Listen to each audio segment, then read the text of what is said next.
The wedding invitation arrived on a Tuesday morning, cream-colored and elegant, with gold lettering that seemed to mock him with every word. David Chen stood in his small apartment kitchen, his hands trembling as he read the names embossed at the top: Emily Grace Morrison and Jonathan Michael Hayes. The coffee mug slipped from his other hand, shattering against the tile floor in an explosion of ceramic and dark liquid that spread like the regret that had been pooling in his heart for the past 3 years. He had lost her. The woman who had believed in him when no one else did, who had stood by him through his worst moments, who had looked at him like he was her entire world, and he had thrown it all away for nothing more than fear, ambition, and the worst decision of his life. Now she was marrying someone else, and David knew with crushing certainty that he deserved every ounce of the pain that was tearing through his chest. If you believe in second chances, in the power of redemption, and in making things right even when it seems impossible, please take a moment to like this video, leave a comment about a time someone showed you grace, share this story with someone who needs hope, and subscribe to our channel. Your support means everything, and this story is for everyone who has ever wished they could turn back time. 3 years earlier, David and Emily had been inseparable. They met during their junior year at the University of Washington in Seattle, in a crowded coffee shop near campus where Emily worked part-time to pay for her art supplies. David had been a driven business major with dreams of starting his own tech company, always rushing between classes and networking events, living on caffeine and ambition. Emily was his opposite in every way that mattered. Thoughtful, present, creative, someone who noticed the small beauties in life that David usually rushed past without seeing. She had drawn him that first day, sketched his profile while he frantically typed on his laptop, completely unaware. When she showed him the drawing, something inside David shifted. In her charcoal lines, he saw himself differently, not as the stressed, ambitious student he knew himself to be, but as someone worth capturing, worth remembering. They talked for hours that day, and David missed 2 classes without even noticing. It was the first time in years he had allowed himself to simply be, without an agenda or a goal. Their relationship bloomed quickly and deeply. Emily taught David to slow down, to appreciate moments instead of always chasing the next achievement. She would drag him to art galleries on Saturday mornings, make him try new foods at hole-in-the-wall restaurants, convince him to drive out to the coast just to watch the sunset over the Pacific. With her, David discovered parts of himself he had buried under layers of ambition and pressure. The part that could laugh freely, that could create just for the joy of it, that could love without measuring the return on investment. David supported Emily's art in return, attending every gallery showing, helping her set up her online portfolio, believing in her talent even when she doubted herself. They made plans together, small and large. They would stay in Seattle after graduation. David would start his company, something meaningful that helped people, not just another app chasing venture capital. Emily would open a small studio where she could teach art to kids from underserved communities. They would get a dog, a golden retriever they would name Hemingway. They would build a life that balanced success with substance, achievement with joy. Then senior year arrived, and with it, an opportunity that would change everything. A prestigious venture capital firm in Silicon Valley offered David a position in their analyst program, a role that thousands of graduates would have sacrificed almost anything to secure. The salary was extraordinary for a new graduate, the connections invaluable, the prestige undeniable. But it meant moving to California, joining a world where 80-hour weeks were the norm, where everything moved faster, cost more, demanded more. Emily had been supportive at first, even as worry flickered in her eyes. They could make it work, she said. She could move with him, find an art community in the Bay Area, maybe teach at one of the community centers there. But David had seen the doubt beneath her encouragement. He knew that world would consume him, knew that the life they had imagined together would be pushed aside for client dinners and pitch meetings and the endless hustle that Silicon Valley demanded. The fear crept in slowly, insidiously. David began to wonder if he was holding Emily back, if she would resent him someday for making her follow him into a life she never wanted.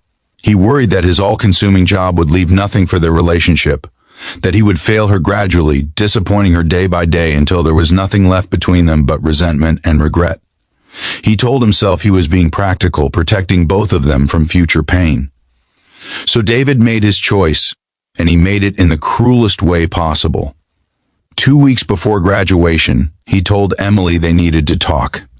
They sat in the same coffee shop where they had met, and David delivered the words he had rehearsed, but that still came out wrong, hollow, like someone else was speaking them. He told her he needed to focus on his career, that he was not ready for the kind of commitment she deserved, that they wanted different things from life. He made it sound logical, inevitable, like a business decision that made perfect sense on paper. Emily had looked at him with those eyes that had always seen through his defenses, that had witnessed every part of him he usually kept hidden.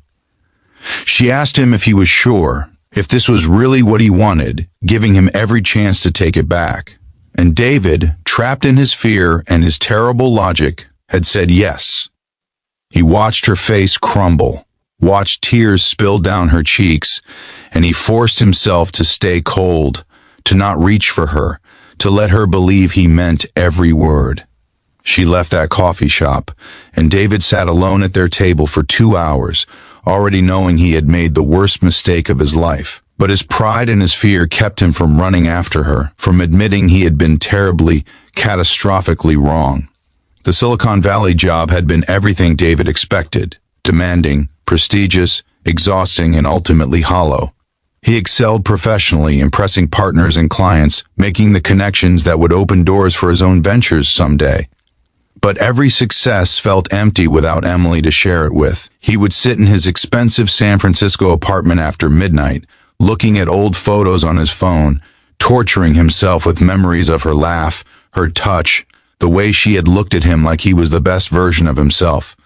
He tried to move on. He dated other people, but every woman he met was measured against Emily and found wanting.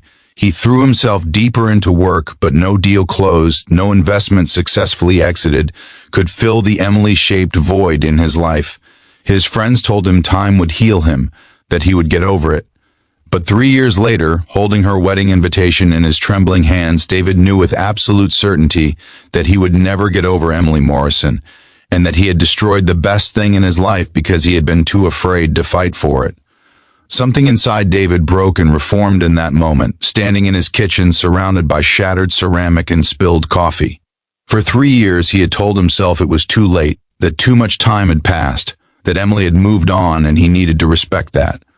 But looking at that invitation, imagining Emily marrying someone else, spending her life with another man, David realized that his greatest regret would not be trying and failing.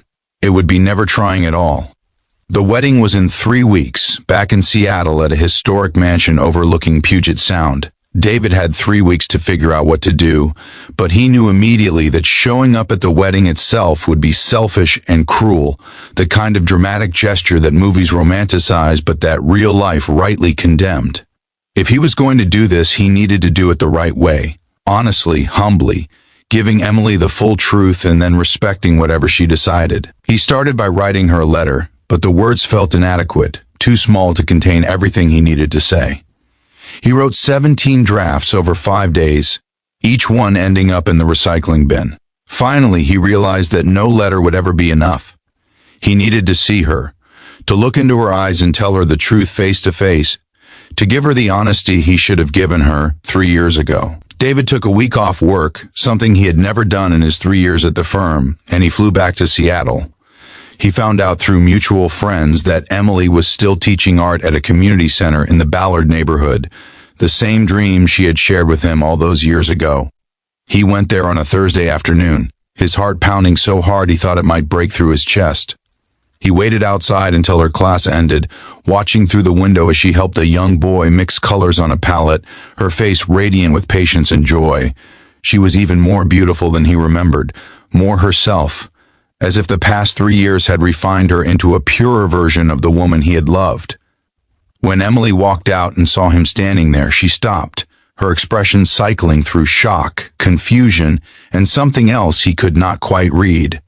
For a long moment, they just looked at each other across the sidewalk, 3 years of silence hanging between them heavy as rain clouds.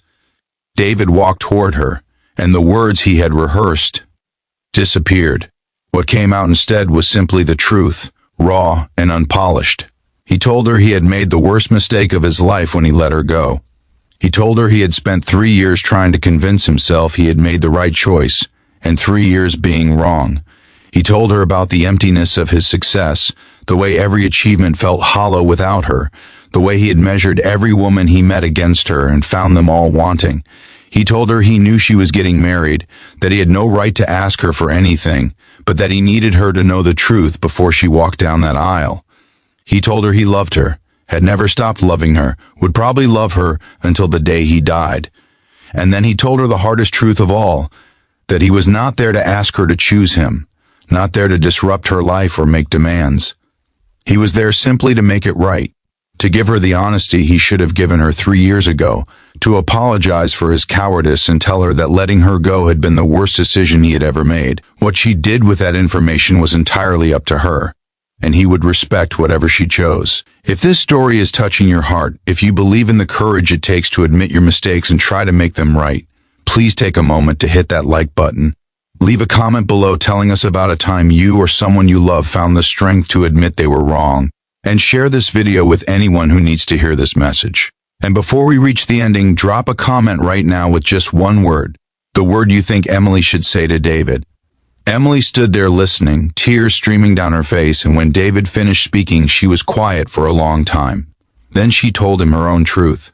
She told him how much he had hurt her, how long it had taken her to rebuild herself after he walked away, how she had finally learned to be whole again without him.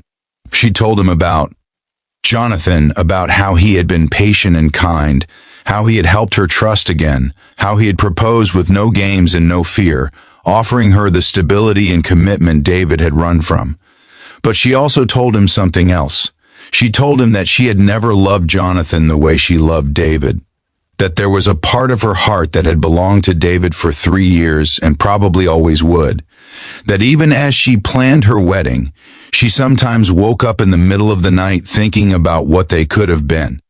She told him she had been angry at him for never reaching out, never fighting for them, for letting her go so easily as if what they had meant nothing. And then Emily made her choice. She told David that she could not marry Jonathan feeling the way she did, that it would not be fair to any of them. She told him she needed time, that trust would have to be rebuilt, that the path forward would not be easy or quick. But she also told him she was willing to try, because the courage it took for him to come back, to admit his mistake, to tell her the truth even knowing she might reject him, that courage meant something. It meant he had grown, changed, become the man she had always believed he could be. She canceled her wedding. It was painful and complicated, and Jonathan deserved better than to be someone's second choice. But Emily knew that marrying him while her heart belonged to someone else would have been crueler in the long run. She and David started over slowly, carefully, relearning each other and building something stronger than what they had before, something founded on honesty and courage rather than just chemistry and dreams. David left his job in Silicon Valley and moved back to Seattle. He started a consulting firm that let him work reasonable hours and actually have a life outside his career. A year later, he and Emily got married in a small ceremony on the coast, standing on the same beach where she had once dragged him to watch the sunset. They got their golden retriever and named him Hemingway, just as they had planned. The story of David and Emily is a testament to the power of admitting when we are wrong, of having the courage to try to make things right even when success seems impossible, of choosing love over fear even when the stakes are highest. David made a terrible mistake, one that cost him 3 years with the woman he loved. But when he finally found the courage to face his mistake and try to repair it, when he chose honesty and vulnerability over pride and fear, he discovered that some things are worth fighting for, and that sometimes, if we are very lucky and very brave, we get a second chance to choose love instead of fear. His mistake almost cost him everything, but his courage to make it right gave him back the life he was always meant to live, and the love that made every moment of it worthwhile.